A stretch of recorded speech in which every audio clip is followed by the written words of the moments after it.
everyone. Welcome to the very first Tuesday Times Roundtable of the 2016-17 academic year. I'm very glad you're here to join us. A couple of quick things if you're new to the Roundtable series or new to Office of Global Learning events and programs.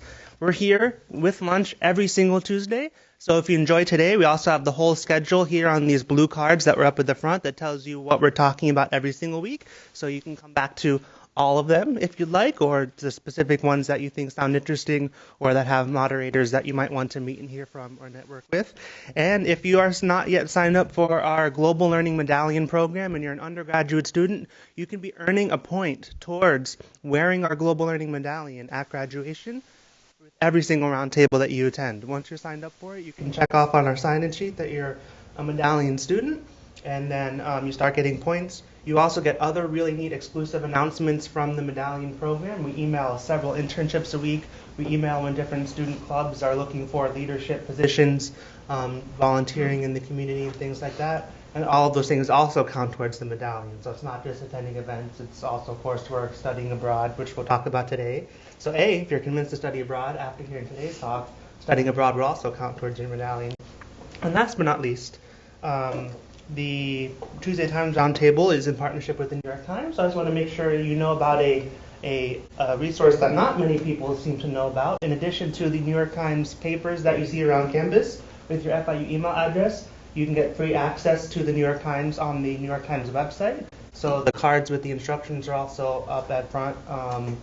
And because the New York Times website is not free, there's a paywall, but you can see everything that's on there with your FIU account because of our partnership with them. So that being said, it is my pleasure to introduce today's moderator, who will be talking about why or possibly why not to study abroad. Is a veteran Tuesday Times Roundtable moderator who has led our sessions many times and is a fantastic partner of our Office of Global Learning. Laura Boudon is the director of the Study Abroad office at FIU here, so this is a great resource if you're thinking about FIU study abroad whatsoever. This is the person in charge. She recently traveled to Cuba for FIU to learn about Cuban higher education and internationalization, and is also participating in a multi-institutional research project with the Elon University Center for Engaged Learning on Study Abroad and Global Learning. Before working here in the Study Abroad office, she also worked at FIU in our Herbert Wertheim College of Medicine, where she was the Associate Director for International Programs. So strong background of making the I in FIU stand out. She has graduate degrees in International Relations and Social Work, and graduated with a PhD from FIU in International Relations, where her dissertation focused on the international political economy of coffee and its impact on coffee producers, which involved research in Colombia and Cote d'Ivoire. In her spare time, Laura enjoys travel, hiking, great food, photography, and spending time with family and friends. So thank you for being here, and thank you, Laura, for being here. And this launches our first Tuesday Times Roundtable. Thank you so much. I really enjoy coming and speaking to the Tuesday Times Roundtable. I think it's a great format for us to have a conversation. And I'm thankful to Eric for letting us lead off this semester with a conversation of why study abroad. And I guess I also wanted to, do I just click right here? Yeah. Okay, perfect. I was thinking about why study abroad, and I thought we would actually start with why not study abroad. So for those of you who are in the room, how many of you have studied abroad? Okay. So let's start out with some reasons why you have not studied abroad. And I really want this to be a conversation, so please don't be afraid and jump in. The expense of it. Okay, so the cost, yes. Work and family, okay. The program isn't offered, the one that you want at least. Okay, so program choice, okay. Other hands, Then you get UCC requirements done. Getting UCC requirements done, okay. Other reasons? No? Okay. So let's make our way through some of the reasons why not to study abroad. And you guys mentioned most of them, and I'll tackle program. I did not have program choice on here, but that's a good one for us to. Just be able to click enter. Oh, okay, hang on. There we go. Okay. So as you guys mentioned, cost being one of the reasons I think why students don't think about study abroad. They just kind of think it's too expensive. It's not something that I can do. So I'm not going to do it. So let's talk a little bit about how much study abroad programs cost. How much do you think they cost? It's tuition plus like $3,000. No?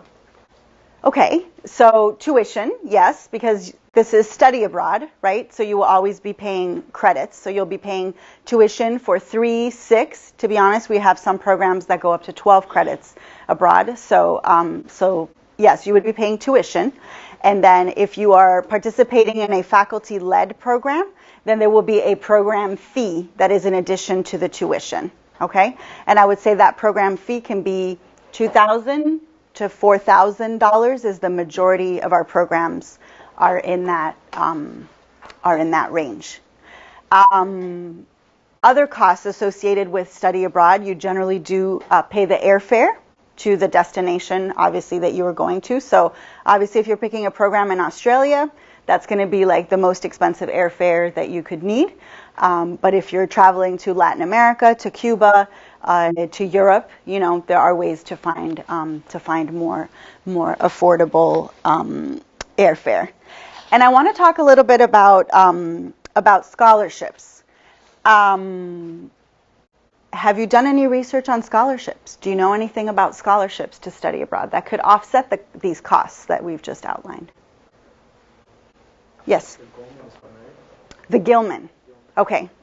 So if you are a U.S. citizen, if you are Pell Grant recipient or Pell Grant eligible, there is a scholarship that is specifically for you to apply. It is called the Gilman Scholarship from the U.S. Department of State. And it can be up to $5,000 towards your study abroad experience. So for some students, the Gilman can cover almost everything. And why do I focus on scholarships? I know that as soon as you say the word scholarship, sometimes there's an idea of, well, that's for other students. That's not for me. I'm not going to be the one who's going to receive the scholarship, right? So I want to start off with, if you don't try something, you have no chance of getting it. And this is what I tell my son. He just started a music magnet. He wasn't sure whether to audition for All-State in Tampa in January. And I told him, if you don't try, for sure you're not going to get it. But if you do try, you never know. And actually, 20 of your classmates here at FIU got the Gilman Scholarship last year. Okay? And our office does help you prepare the application and submit it, and we really prepare you to apply for scholarships. So the Gilman is the one that I mentioned the most because it is geared specifically to students who really attend FIU in many ways. So we want to increase the number of students who are receiving the Gilman. There are other scholarships that you should consider. Our office has a summer study abroad scholarship every summer. It's a scholarship for $2,500 towards your study abroad program. Last year, we were able to give 8 of those scholarships. There are other scholarships, depending, and we'll get a little bit more into what some of the study abroad options are, but there are other options as well to consider. And there are scholarships that you may find on your own. You may be a member of a church that gives scholarships. You may be a Rotary. You may be a member of the Rotary. Rotary has scholarships, for study abroad. So there's many opportunities. You want to make sure to know about all the opportunities that exist for you, given your specific circumstance.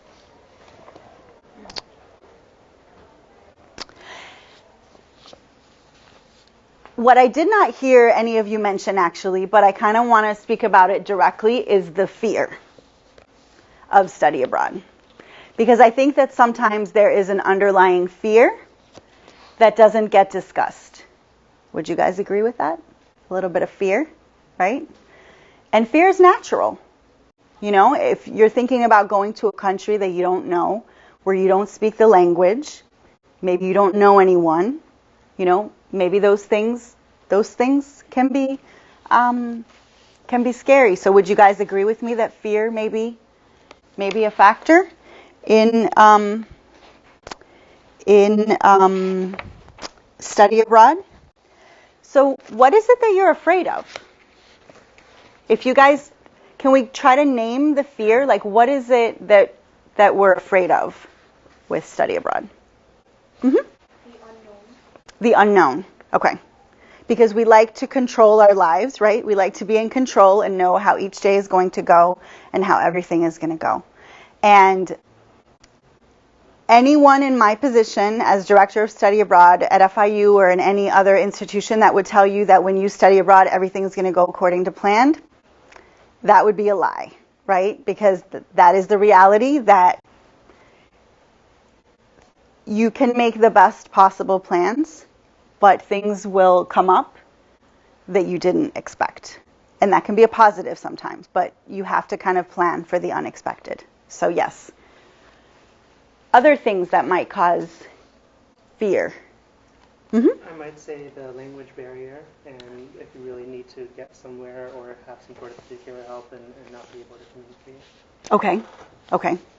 So fear of not being able to get out of a sticky situation if you get into one. Yeah, or even a non-sticky situation, just the general day-to-day life if you have not really dealt with that particular language before. Mm-hmm. Okay. Other fears that we want to name related to study abroad? Yes. Being alone. Okay. Not having your friends there for you, Mm-hmm. your family. Okay. Okay. And that's a good one. Thank you for mentioning that.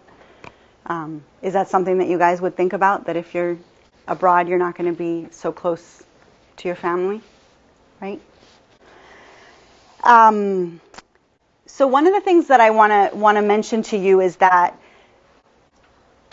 in response to fear, and if you have a little bit of fear about study abroad, one of the things you might think about is a shorter program, a program that is maybe led by a faculty member. Okay, which, to be honest, the majority of our students who study abroad here at FIU are doing short-term faculty-led programs, which can be 2 to 6 weeks in length. 2 weeks is very manageable. You know, our business programs, for the most part, are 2 weeks, and our hospitality programs, for the most part, are 2 weeks. But that's more manageable. You're with a cohort of your classmates. You're with a faculty member who made all of the plans and all of the arrangements for your time abroad, you know, before you get on the plane and go.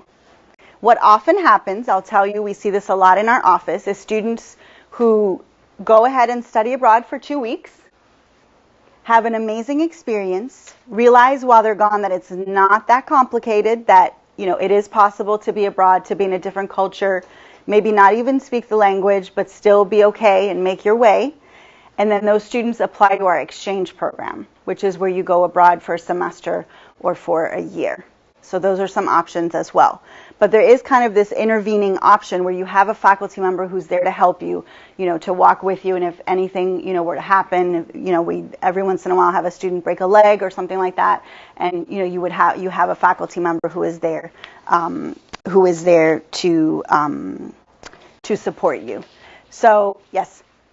For example, if you have like a place where to stay, if you go like to study abroad, do you still have to pay like the living or just tuition? So are you saying that you have maybe a relative who lives abroad? Do you mind telling me where your relative lives? Because I have like family in all over the world. So, Okay, like, okay. For example, my brother lives in Germany. Okay, okay. And So, I mean, my friend lives in Spain. My family lives in Ecuador.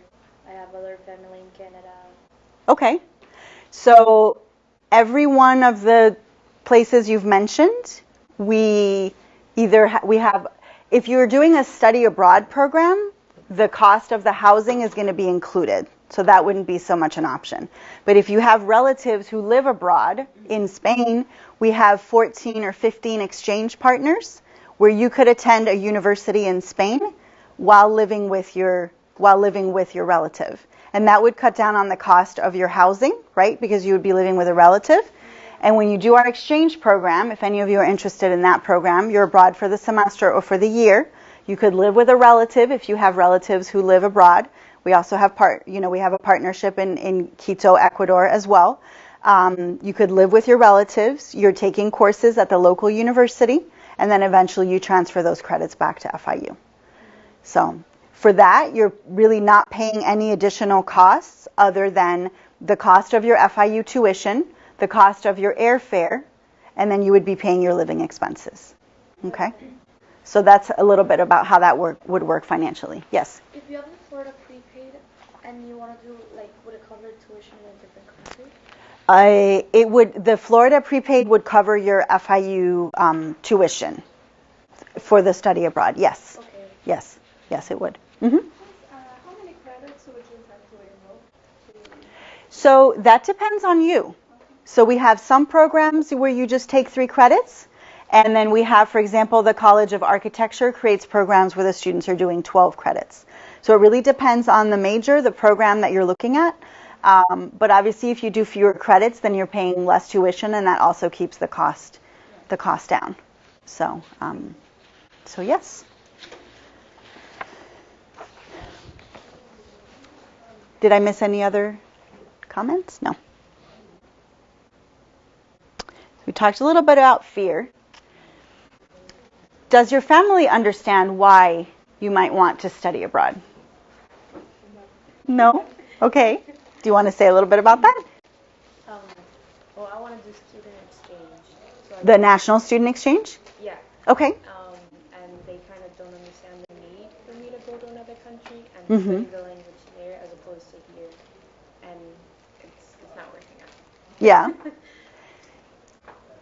Do you mind if I pick on you for a second? So how have you had that conversation with your parents? I mean, I kind of applied in their terms.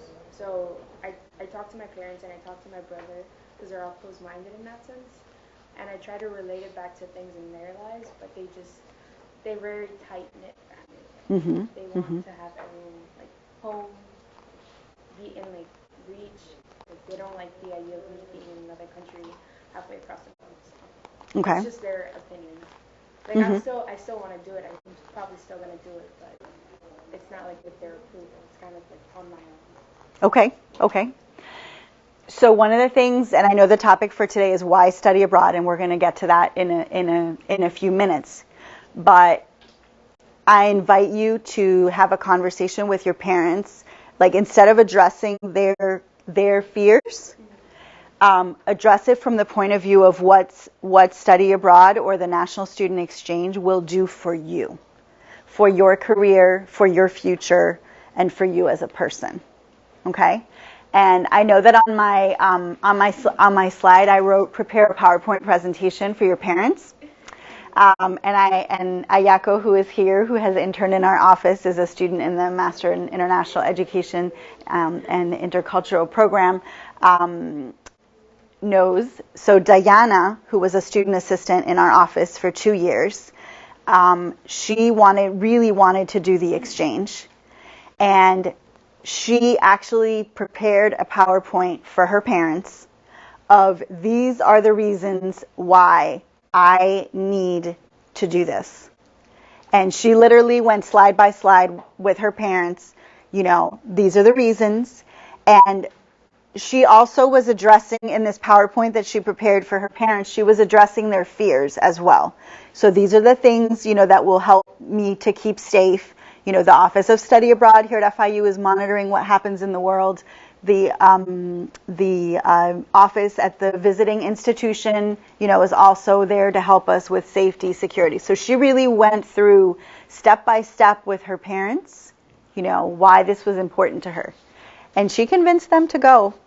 And I tell her story because she went on our student exchange program more than 2 years ago. Then she came back. She was a student assistant in our office, speaking to students like you who are thinking about studying abroad. And then with the help of our office, she applied for the JET program. If any of you are familiar with the JET program, it is a program where you go abroad, you go to Japan and you teach English in Japan. It is a very well-regarded and highly regarded program. You are paid full-time, you have benefits.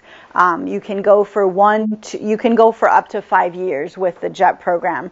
Diana's hoping to stay for 2 years. But so, her presentation to her parents of her exchange has led her, to this series of experiences. Her goal at this point is to become eventually a foreign service officer for the United States. That's her goal, and she's making her way, toward that goal. So I'm not kidding when I say prepare a PowerPoint. I didn't ask her for the PowerPoint. I wouldn't go that far, but just think about having those conversations, but couch it in what it will do. What it will do for you. Another reason, and this goes a little bit, I think did you mention program choices? Were you the one who said that? Okay.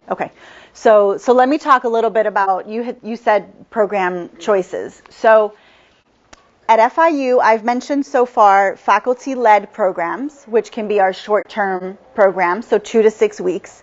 And those really are going to be offered in a variety of different disciplines across campus. There are some that will meet your UCC requirements. There are some study abroad programs that will meet your global learning requirement. So it kind of depends, what is it that you're looking for? Where do you want to go? What's your major? If you have a minor, maybe your minor has a study abroad program that would be, directly related, okay? Here at FIU, we offer, and I did not bring a list of last year's offerings.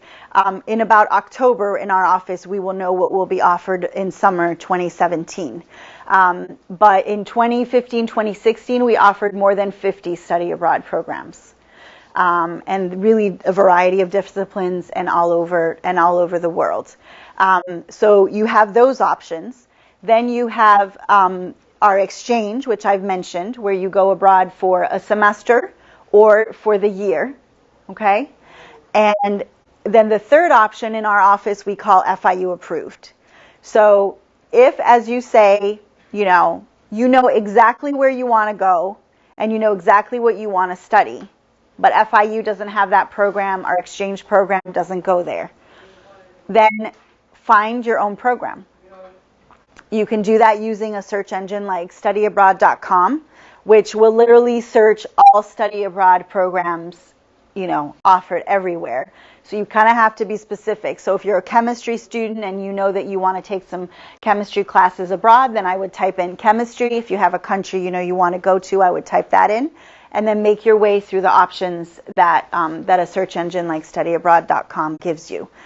Our office works with you to make sure that the credits you're taking abroad through a program other than an FIU program, that your credits can be transferred back to FIU and that it counts towards your degree. So we work on that. We work on that in our office. So don't let program choice, if FIU is not offering the program that you want, don't let that limit you. Okay? One of the things that I think about in our office is, we are a relatively small team. Right now we are 5 full-time, 1 graduate assistant, 2 student assistants. We are in the process of hiring 1 more person. Well, we're basically a team of 9 or 10 people. We can't be all over campus telling everyone about study abroad opportunities.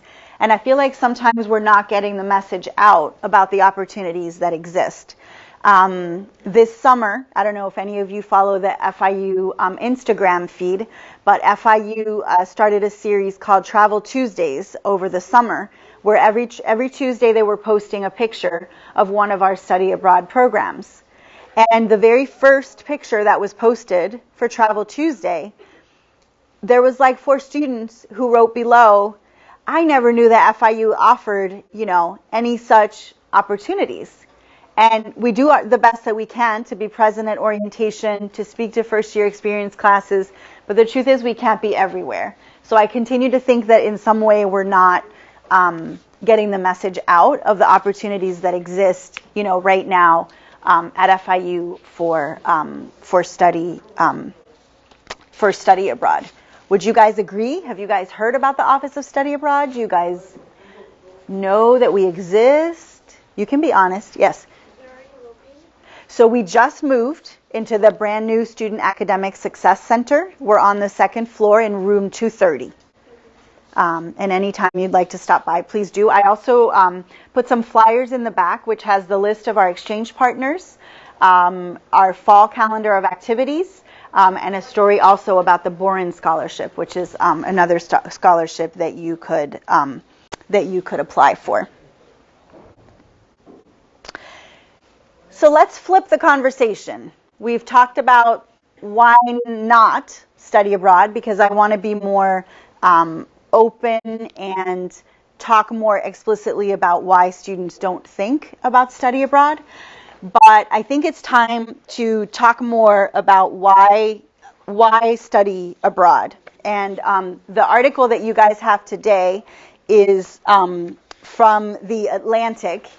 And I just want to say a couple of things about it. So really what it's speaking about is an initiative of the Institute of International Education, which is called, and you're welcome to take a copy. Did you not get one? Do you want one? Okay.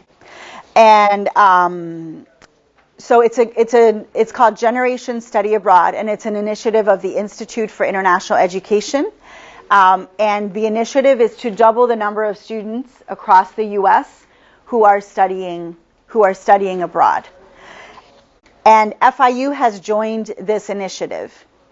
So actually a question I have for you, for those of you who do not know, because a couple of you will know, in particular Ayaka will know the answer to this question, how many FIU students do you think are studying abroad in any given year? Mm-hmm. More or less 50. 50, okay. 2,000, okay. Any other numbers that you want to throw out there? Yes. 200. Okay. So you guys you're very small. You're very ambitious.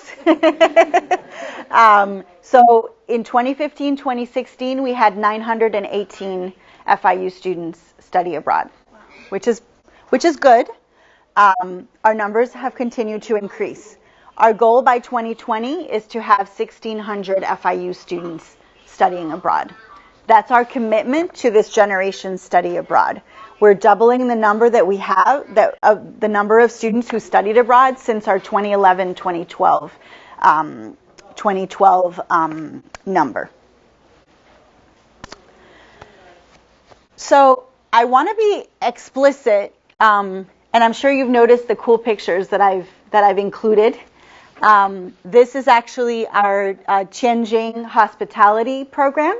I don't know if you know, but FIU has a campus in Tianjin, China. And hospitality students have the ability to spend one semester in Tianjin alongside Chinese students taking FIU classes. So you can go for the whole semester. So this is a picture of the cohort from last year. So let's talk about the concrete benefits to your career. So one of the things to think about, there's always talk about how competitive the job market is, right? When you get out there, you're finishing your degree, or even before you finish your degree and you're trying to get an internship in your field, right? There's always competition. So you're trying, as you're working on your resume, your cover letters, you want to differentiate yourself from other students. So one of the ways to do that is by having study abroad on your resume. Across this entire country, less than 2% of students have studied abroad.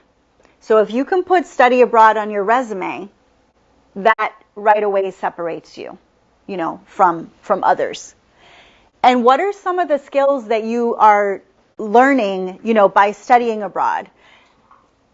Study abroad is fun, right? It is amazing. And you heard a little bit about me. Personally, I love photography. When I travel, I love to take pictures. I think about the composition of the pictures, the lighting, all of those things. So my interest in photography and travel, go very nicely together. And I don't want to take away from how fun study abroad is. But it is study abroad. But while you're studying abroad, and this is whether you're doing it in a faculty-led program or more independently on the exchange, you are gaining some of these skills. So you are gaining cross-cultural skills, team building, and adaptability skills. One of the things that I mentioned in the beginning is even if you go abroad on a study abroad program with a faculty member who has prepared every day what the activities of the program are going to be, things are going to change. Things come up. There's some activity, there's new possibilities that are going to come up. There's some, things that were on the program that may not end up happening. If there's a strike in Paris or something might interfere with one of the activities that you were scheduled to do. So, I know we like to control our lives and be in control of how things go, but one of the things we learn on study abroad is how to be flexible. And that's a really important skill. As you think about going out and getting jobs or even having an internship while you're in school, you have to be able to be flexible. And studying abroad will help you with those flexibility skills, those adaptability skills. And study abroad is going to help you gain cross-cultural skills. And I know that in Miami, we are a very diverse city. There's no doubt. We already have a good basis for cross-cultural conversations.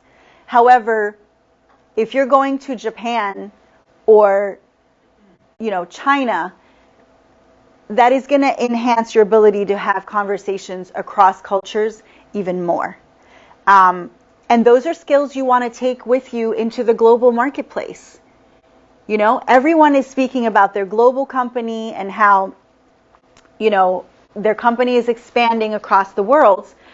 And we need to be able to all communicate across the world, even though we are different, even though we speak different languages, we have different cultures, we have different beliefs. But we need to be able to work together, to respect each other, to respect one another, even when we don't know one another's culture that much. And so those are skills that you will get from study abroad.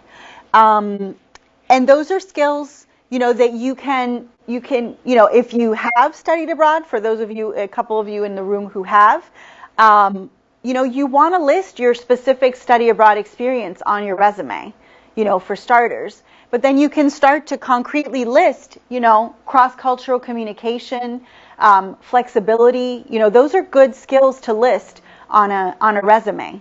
That will draw the attention of a prospective employer.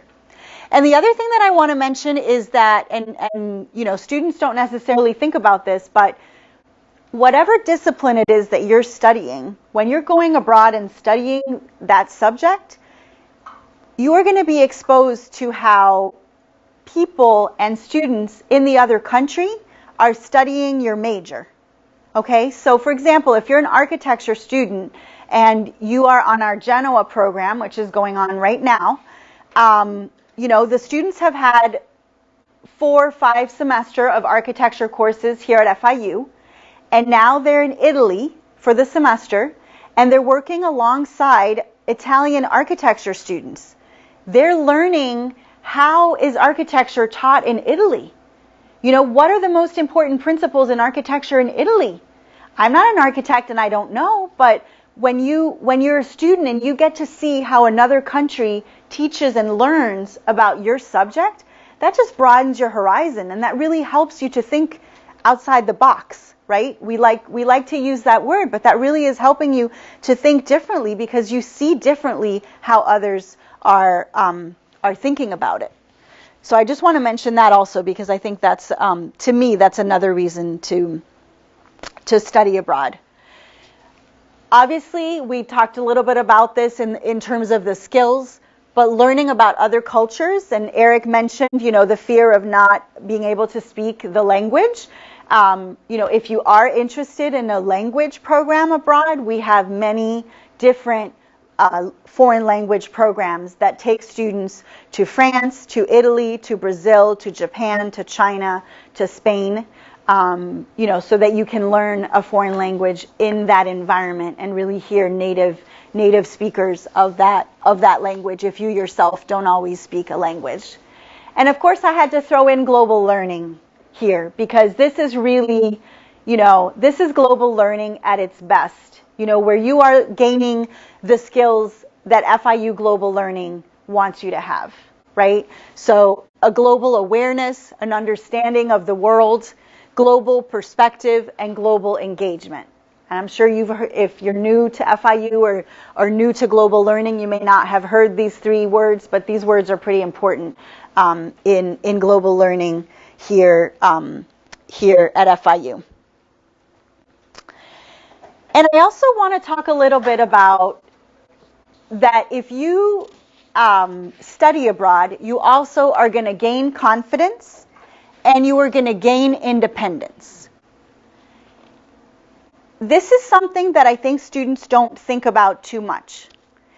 If you have always lived at home and you don't know what it's like to cook for yourself every day, you don't know what it's like to do your laundry because you have an awesome mom and or dad, who helps you out in that respect.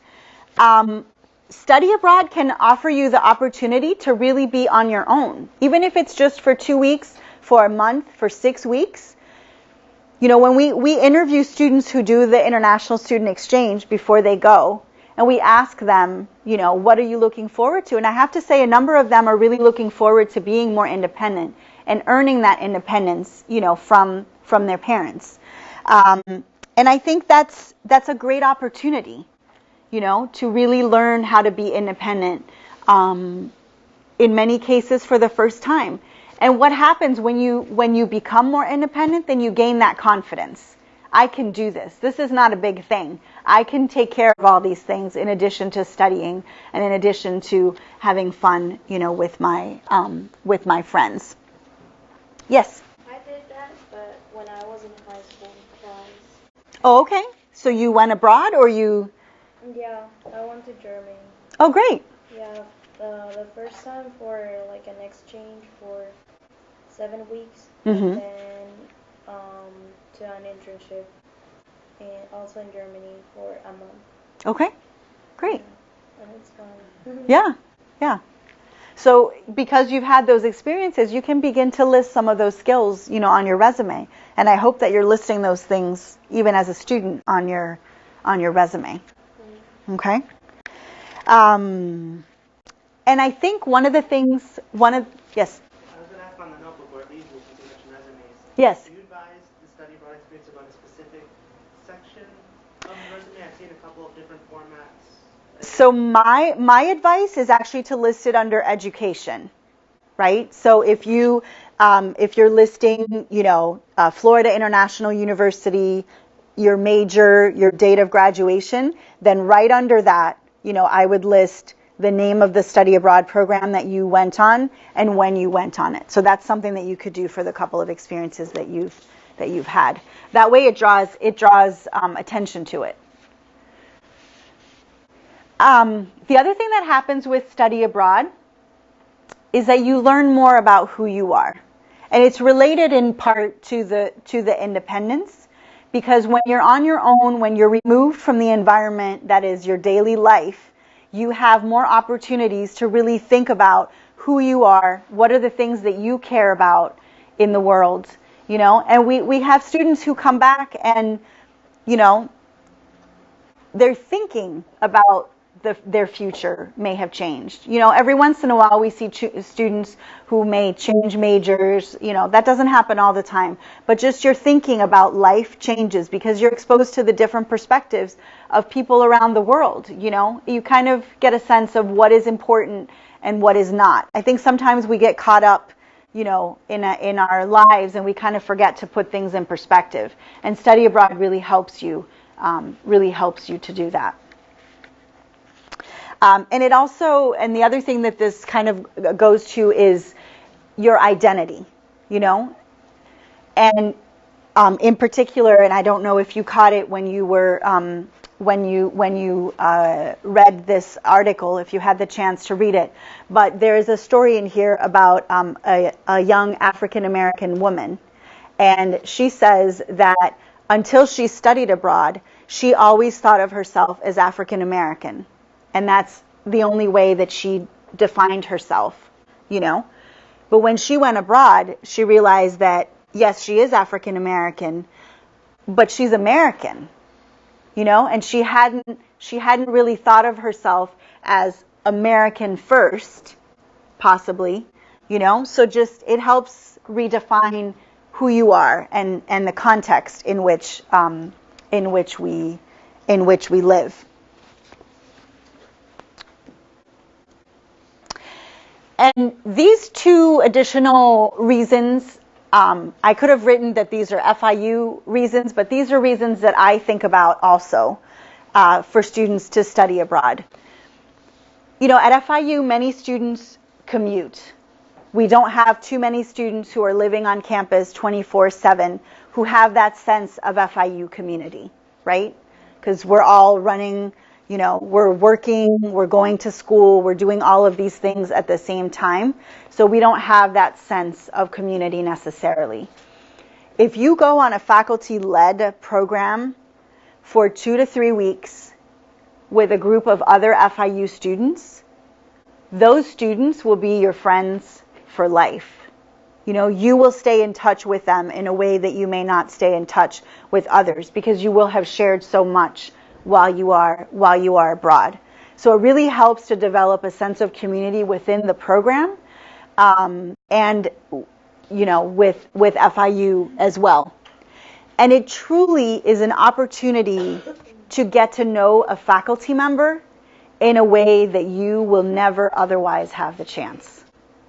Because right now, you're going to class, you're maybe with the faculty member for 2 to 3 hours, you know, at the most, and then you see them next week.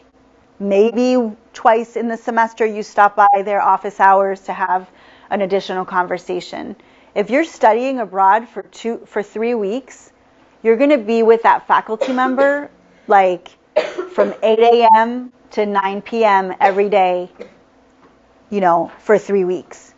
And it's just a unique opportunity to learn more about them, to learn, you know, if some of you are thinking about PhDs, you know, it's just a unique opportunity to get to know your faculty in a way that you otherwise don't.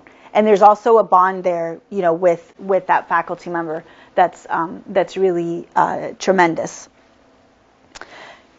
So I like to mention that as another opportunity. So I want to encourage you to take the first step and visit our office.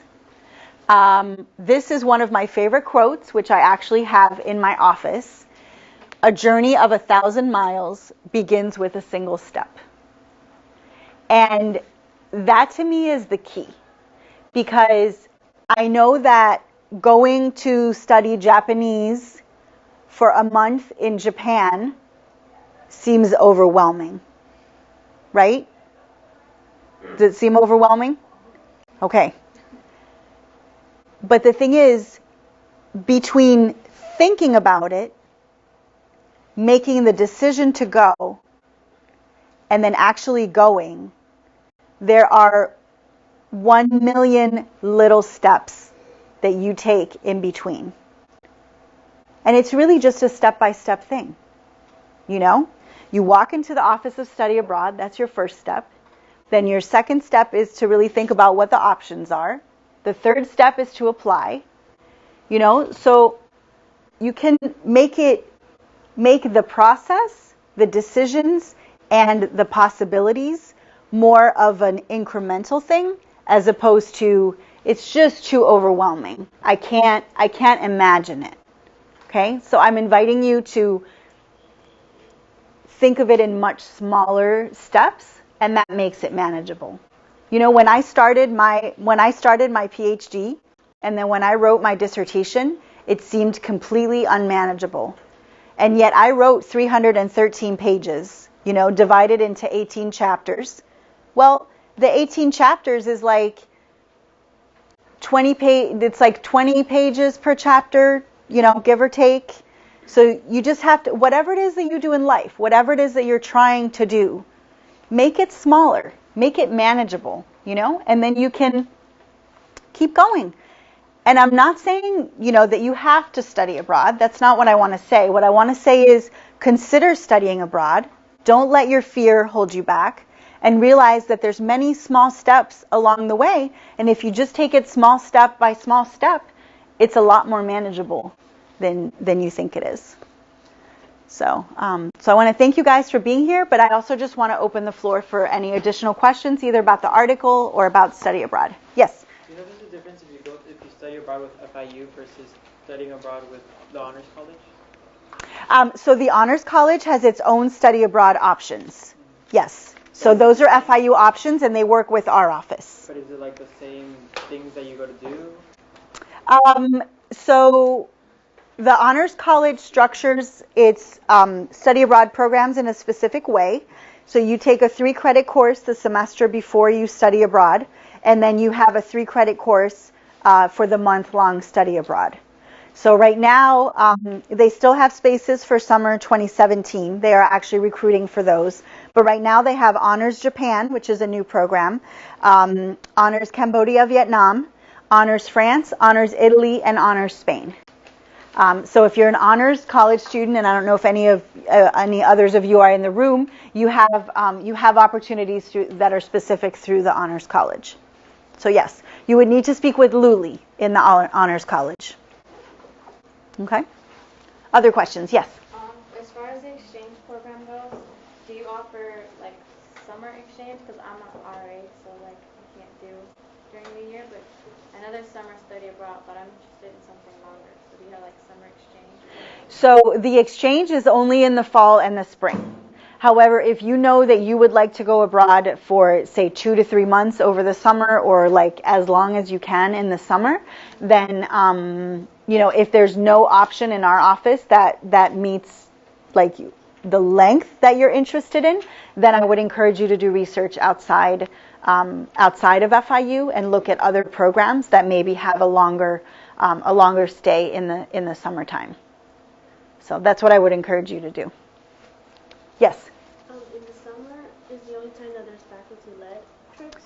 No, that's a good question. Thank you for asking that question. So the faculty-led trips, most of them are in the summer. I mentioned we have 50 to 55 each year. Most of the options are in the summer. However, there are generally, the Honors College runs Honors Costa Rica, which is over winter break. There's generally a hospitality program and a business program in the December winter session, so like December 10th to December 23rd. And then there's generally also some programs that run right around spring break. So they either go for like 10 days or 2 weeks, but including spring break. Yes, I would say the majority of our programs, like the time of the year when we have the most students outside of the country, is the month of May, so summer A. A lot of the programs would depart like around May 10th, and then, they'll return either 2 weeks later, 3 weeks later, 6 weeks later. Yes? Okay, last thing. ASEC, do you guys work with them? We do not work with them directly. No.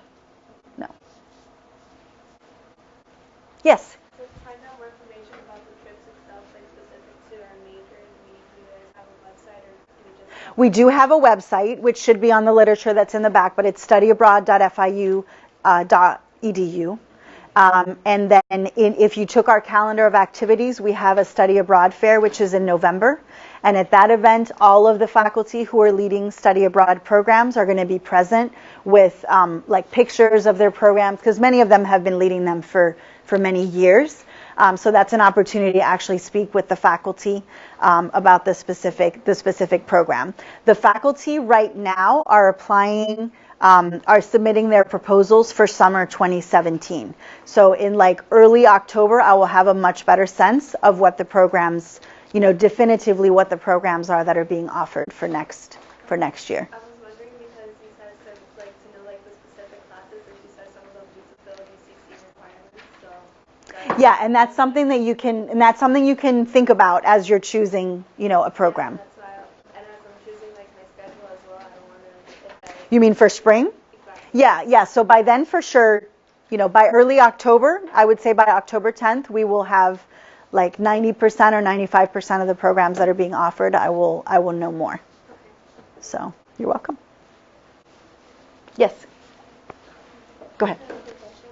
Like, what's the deadlines for like faculty led or for like an exchange? So for the faculty-led, if it's the summer programs, I would say that most of the programs are getting full, like January, February. February is really when a lot of students are thinking about their study abroad programs. If you're interested in the exchange, and I see you have the exchange flyer, at the bottom of the flyer there are the deadlines. So if you're considering a spring semester abroad, it's going to be a September 15th deadline. If you're considering a fall semester abroad, it would be March 1st. So those are our deadlines. Yes? Do you have like recommendations for what year we should do it on? We definitely don't encourage you to do it freshman year, but I think anytime after that, so sophomore and junior are probably the best times to think about it. Traditionally, junior year has kind of been the best because you've done most of your UCC requirements, and you're more open, in terms of what classes to take.